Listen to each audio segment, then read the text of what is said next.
young boy, I was in an auxiliary group, and we would train and we would prepare. I was a young man when I did this, and we would train and practice. And that group that became the auxiliary went on to become the 54th. I was assigned to the 54th in Meigs Field. When I went to Meigs Field, there was a lot of training with many different officers. All these officers worked hard to see these men become the soldiers that they did. And we're going to hear so much more. My position with it all is that I saw it. I was you could call me the journalist. I went on to other positions, but I saw the truth. And I'm going to tell you the truth today. I'm going to tell you why the 54th fought so hard. First of all, Governor Andrew is the one that initiated it. Governor Andrew said that if the black man is going to fight his own war, he is going to be the one that's going to learn how to fight. He's going to be the one to go and prove himself. They called in all kinds of soldiers. They came from Canada. They came from this neighborhood. They came from New Bedford. Right here, Frederick Douglass's sons, they became part of it. And I saw all of that. So I had the opportunity to be in that fight, to be with them, to be with Douglass's sons. Can we say that war is something of glory? No, it's not something of glory. There are horrible things I can tell you. These were not just older men. These were children. These were kids. They were only 21. The oldest was 23 years old. They had to see the most horrific things. There was one young man who was in the battle, and he said, "What do I do?" And they said, if you're afraid and if you're scared, just yell out, yell your name, tell us that you need help. There were seasoned soldiers. They had been in Roanoke. I had been in Roanoke. My captains thought that maybe I was too young, I was too scared. But you know what I did? I crawled along the ground, and I got about midway in the middle of the war, and I took out my rifle, and I started sniping. And you know what that earned me? It earned me the position of respecting, becoming a captain. So that's why I ended up in the position. My father, a mere man who was just from Spain, who was teaching music, never expected his son to end up in a battle, in war. And you know, I worked alongside with Colonel Shaw. Colonel Shaw, when we marched through Boston, Colonel Shaw was around John Brown's statue of a bust, and he was just holding on to it, looking out and saying, you know, his family was just embracing this. My family were abolitionists. They were for the cause. They were for the cause, and that's the big motivation behind it, is that I knew they were against slavery. So for my reason of going down south, this was the reason I needed to be a part of this battle. These men that you talk about, they were quite different. You see, they were educated men. When they went to the recruitment stations, they could read, they could write. Why couldn't other soldiers who came here have the same? Like Sergeant Connie, he ran away from slavery. But for the rest of us, we were educated. This was something that was very unusual. When they saw us and we went into public, we never got disrespect. When they saw how we marched, we knew what we were doing. We marched in order. We knew how to wheel.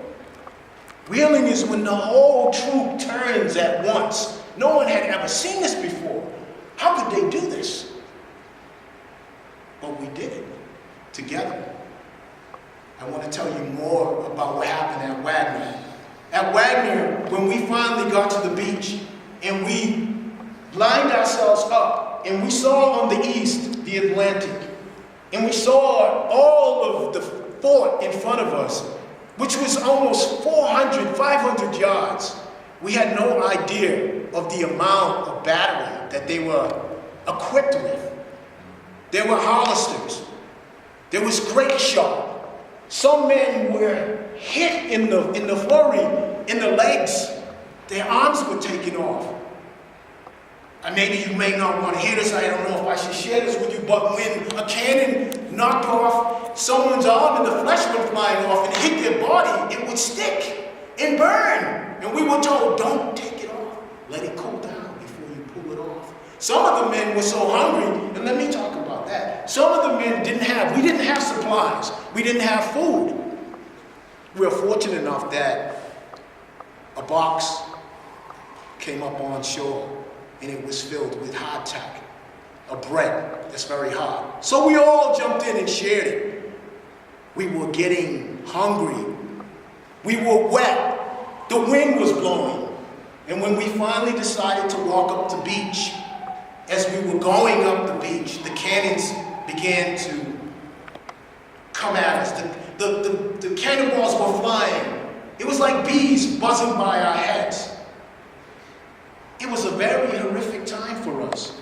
It was scary. Were we scared? Yes, we were scared, but we had no other way but to go forward. When we reached the fort, it was not what we thought it was going to be. There were soldiers everywhere. They were surrounded. We were supposed to have reinforcements. We punched our way through the 54th. We punched our way through, but when we turned and looked, we had cannons in our direction. They shot us in the back. Our comrades were coming up the beach, but it was a little bit late. So as they were coming up the beach, we were somewhat losing the battle.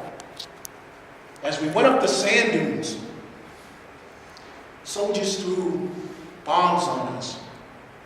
We were falling everywhere. We were on the side of the sand dunes, getting sand in our wounds, bleeding all over the place. They had pitched sticks-ups that we were getting caught on as we fell down. And the most drastic thing that we saw was Connie. Connie came in, saw someone drop the flag, and he intervened and picked it up. He was wounded. He was shot in the head. He was shot in the legs, but he kept moving. I saw all of this. It was recorded. I saw it myself. We were getting flanked from both sides, from the rear, from the side, everywhere. There was no place to hide. We jumped down in the sand and we wanted to just stay there, but we knew we couldn't. So we picked up what we could. Connie headed back. And in as bad shape as he was, he made it back to the lines. But for a lot of soldiers, they didn't make it. We became just dispersed.